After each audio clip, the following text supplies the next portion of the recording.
Let's go all the way back to Thursday night. It was the Storm 22, the Broncos 2, the Storm win. And I think it might be their most complete performance since round 17 v the Sharks.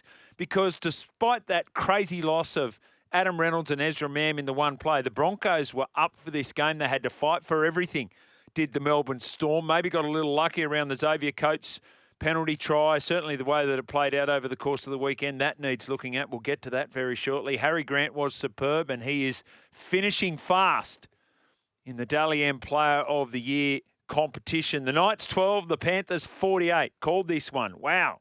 This was a very lethargic Newcastle Knights team at home, but now we've got a Panther team that is now in the top four. That's right, top four. Last, round 12. Top four, round 23. Nathan Cleary was great. Lindsay Smith playing the role of Isaiah Yeo. He was great. Blaze Talangi, superb. Isaiah Papali, Casey McLean, that's absolutely awesome. Can I ask this? Can I pose this question to any number of Penrith Panthers fans that we have listening, indeed anyone else? With Penrith in the ascendancy on the scoreboard and everywhere else, why was Nathan Cleary left out there for the 80 minutes? Like, is the trainer running out and saying, Dad said you had to come off? And he's saying, tell Dad I'm not coming off. Like, what's going on? Because if Nathan Cleary gets injured, and heaven forbid, and touch wood and everything else, if Nathan Cleary gets injured, it changes completely. Like, what we think the Penrith Panthers team is capable of for the remainder of 2025, which I think we all agree, if they win this competition, it's their greatest. It's their crowning achievement. It's just extraordinary what Ivan Cleary and the team have done. But if he gets injured for an extended period, for any period, then it all changes. It all changes for the Penrith. Why was he still out there? And here's the other thing. Remember the Newcastle Knights? We talked about it with the Brisbane Broncos last year, and I mentioned it in reference to the Cowboys for this game against the Eels, and we'll get to that very shortly. But it's not just that the Broncos lost last year why Kevin Walters lost his job. It's the magnitude of the loss. It's how you lose. 48-12 on Friday. The week before that, the bye. The week before that, 44-18 against the Raiders. How is this going to play out for the Newcastle Knights over the course of the next 4 weeks? The Raiders 28, the Sea Eagles 12. So I listened to this one on the way home from Newcastle. I watched the highlights. As I mentioned to Maestro, the 50-minute mark, they're up 12-10 Manly. And then Ethan Strange rocks up. And they scored in bunches. They did it again, didn't they? The Raiders score in bunches. I don't know what it is, but they have the bye this week. They freshen up, and they've got the last 3 games. And Manly, what do we say? DCE, injuries. When's Paseka? Paseka round 26, I believe. I will say this. I've said it for a little while. I'm absolutely convinced right now. Tolatau Kola is the best fullback not playing fullback in the NRL. He is the best fullback not playing fullback in the NRL. I don't know what he's getting paid at Manly. He could double it if he was to go somewhere else and play fullback, and I think he'd be a star. We had him there for half a game against the Newcastle Knights. They lost, and yet he was still, arguably, best player on the field. The Dragons 22, the Sharks 14. Again, saw the highlights. Junior footy all over this one. Committed win from the Dragons. It was a Gutherson win, wasn't it? They won like Gutho. This is how Gutho plays. He was at his combative, competitive best. Giving away tries and getting tries. So magnanimous. A go-giver. Here, have a try, Hayden Buchanan. Oh, look, Hayden, give me a try. That works. Well done, Gutho. And well done, the Dragons. Teague Wilton was awarded a penalty try. Discuss is what I've got written down here. I heard Greg Alexander. In fact, I spoke to Brandy yesterday about this, and I heard him this morning. He's been very eloquent on it. And surely it needs to change effective immediately. This is not why the rule was brought in. The rule was brought in to protect those players. Tyrell Sloan put himself in more danger than Teague Wilton with a reflex action. And as Brandy said, we saw it in State of Origin with Xavier Coates and Brian To'o. We saw it on Friday night with Brian To'o and Greg Marzou. Brian To'o left the ground to jump through and catch the ball. He was tackled in the air by Greg Marzou. Penalty. It's like, that's not what the law was for. I'm not even sure that Xavier Coates' penalty. That's not what. If the player goes up and their feet are taken out and they land awkwardly, dangerously, that's what the rule is for. This is not what the rule is for. Anyway, so there we go. That's the good win for the Dragons. And you think about all those tight losses and you think, oh, yeah. Not so tight at Suncorp Stadium. The Dolphins 12, the Roosters 64. Crazy start to the game and an emphatic finish from the Roosters. Firstly, to the sin binning and the brouhaha.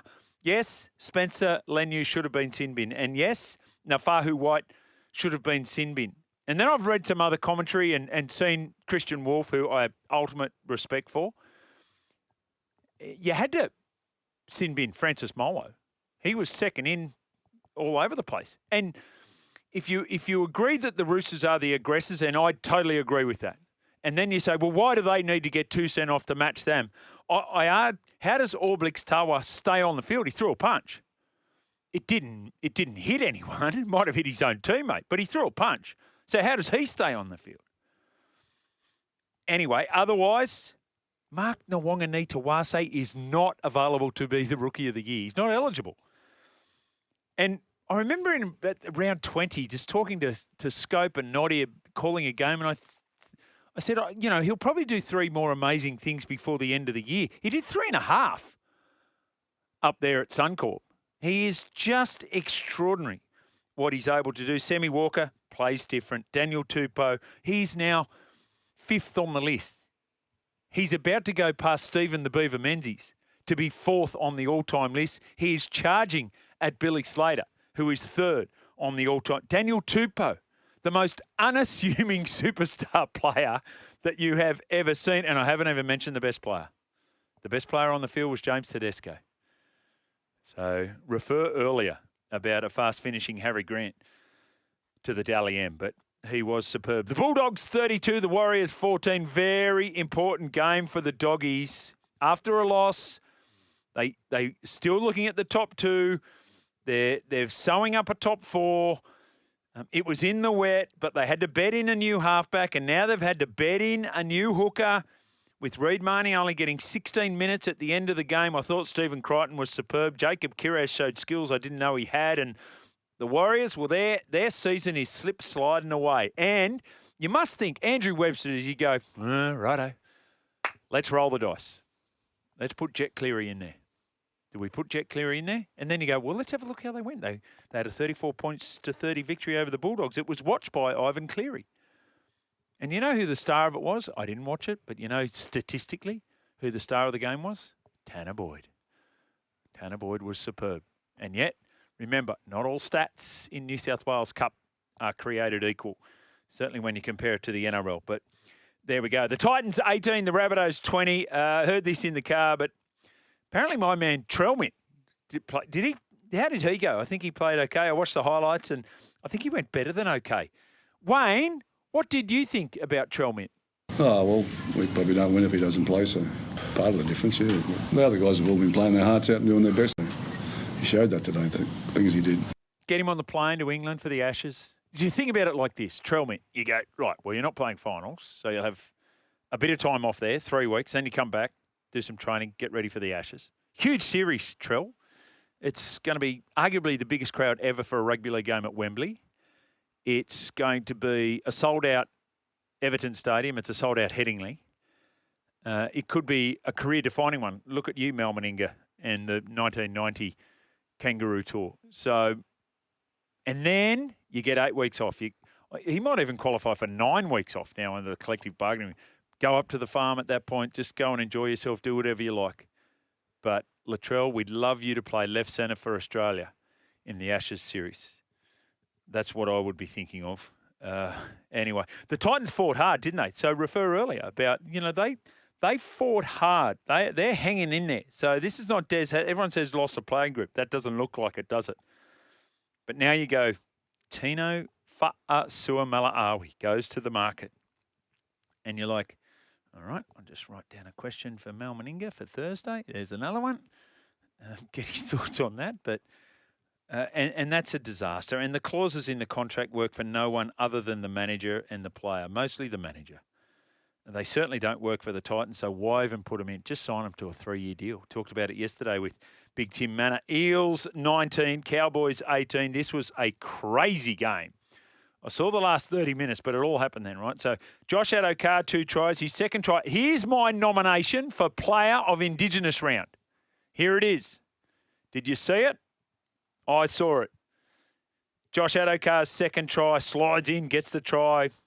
Brilliant kick. And then does his Indigenous-inspired dance and try celebration. And Jack Williams was there, ready to jump on his winger. And then he went, wait. Finished. Yep, now I'm with you, Fox. Fantastic. So Jack Williams might have got my player of the round. And that was fantastic. And then we had the 25 minutes of the Talon De Silva show. Wow. Starring Talon De Silva. And there's lots of other people playing their part in this one, but let's go through it. So firstly, the high shot. So he was clearly hit high. Not one, but both tacklers in the tackle hit him high. But then he looked at the referee, didn't really get the response he wanted. Then he grabbed his head and threw it backwards. Didn't get the response he wanted. Stayed on the ground. And then Liam Kennedy and Ash Klein somehow, through all this common sense, come up with the right outcome, which is Talon, get up and play the ball. So that works. But why have we not had that earlier in the year? Why is it we have it sometimes now? Now they're going to go, how hard was that? I don't know. Let's go to the senior review official. Let him to work it out. Were there mitigating circumstances? And then we had the Talon De Silva run out of dummy half. Oh. Bad pass. Oh. Bad pass. Oh. Another bad pass. Anyway, so a lot of people having this. Thankfully, Mitch Moses, when he finally did get the ball from Talon De Silva, kicked a field goal and won the game for them. Have your say on Mitchell Moses blowing up at Talon De Silva. Personally, have zero concern with it. Is it workplace bullying? Please. You should hear the way Maestro talks to me. I mean, it's just a refocusing, a resetting. This is what my expectations are, and away we go. But if you've got a problem with the way Mitchell Moses has spoken to Talon De Silva, I'm not sure that rugby league and indeed most other sports are for you. And if that's the case, Michael Jordan will never be allowed back on a basketball court. Never on a basketball court. But I'd love to get. And then we had the situation where last play of the game, Jake Clifford scored the try and went, oh, awkward. And then Liam Kennedy points to the spot. And then they send it up to Ash Klein, and I'm like, come on, Ash. And then we had this from Todd Payten and Mitch Moses after the game. Look, I always think about putting myself on the other side, and I think it was the right call in the end, yeah. Breeze on field call was the right call? Or? No, that was in jest. Right, yeah, well, I know Mitchell, he's cheeky. He's been doing it for a long time, so... Oh, yeah, I don't know. His back row ran the wrong line, so maybe you should be talking to his back row. Oh, exactly. It was the most obvious, that is no try. But, you know, when you hear the clickbait, Todd Payten blows up, it's like, no, he's not. Everyone just went, everyone in the stadium, everyone watching went, well, that's no try. Anyway, luckily, this is where the system does work, right? The guy with the whistle went, no, that's a try. You know why Liam Kennedy did that too? I reckon he goes, mate, let's get Ash to sort it out. He's been in my ear all afternoon. Let's go. Come on, Ash. You think you want to run this game? Here, run it. Make the big decision on the final play. So there we go. That is the rearview mirror for round 23. Big weekend for Allianz this weekend, Jimmy. 3 games in 3 days. Let's hope not too many drink bottles get spilt on the ground. Oh, Kane, as always. Positive. Thank you. Speaking of Allianz Stadium, our very own Jelisa Apps from Channel 7. Can we have her as our very own if she's also... We're sharing with Channel 7. She's out there at Allianz Stadium. G'day, J.A. Hello, how are you? I'm looking down on Allianz Stadium at a very confused Jack White, and I think he's gone through in the wrong entrance. So Just yell he out may to be him. up here in a minute. I did. We all did. What, you think we're just letting him wander aimlessly, trying to find us? Now, 3 games in 3. What are you doing at Allianz Stadium, just out of interest? Well, the Roosters, the Rabbitohs, and Tigers have their media opportunities here for the Gadu Gathering round that's happening this weekend at Allianz Stadium. I would be a little bit concerned about the surface. I'm looking at it now, and they've got those big, I guess, what would you call them? Big heaters, I guess. Yeah. The ground, yeah, those big white heater looking things. They look like if I sat laid under them, I might get a tan or something. It looks like a tanning bed Right. For the ground, but I think they're those big heaters trying to dry off the ground. But 3 games with the amount of rain that they've had, I know the Roosters players, they say that something sort of needs to be done here. The ground needs to be sorted out because they can't even train on it, and this is meant to be their home, although don't tell the Rabbitohs that. So yeah, I'm interested to see how the ground actually holds up over the next this weekend coming. It couldn't be any worse, is it? Right? Like we've got a It's week of rain coming, and now we've got 3 games back to back, and it just gives the haters, and there's a lot of them out there, an opportunity to hate. But the Roosters have never trained there, certainly not for a long. They've never been able to have a captain's run or anything on the ground. But they should be able to. Possibly. Why shouldn't they be able to? They've got their centre of excellence here. Yeah, I understand that, but that's been the case for a long time. And if you're doing it to protect the turf, then I actually don't have a problem with that. I think when you put this much money into a stadium, it should drain. So no, that's a separate issue altogether. I totally agree with that. And Yeah. go and ask Sydney FC Well, how they're that's the feeling about problem. improving the surface.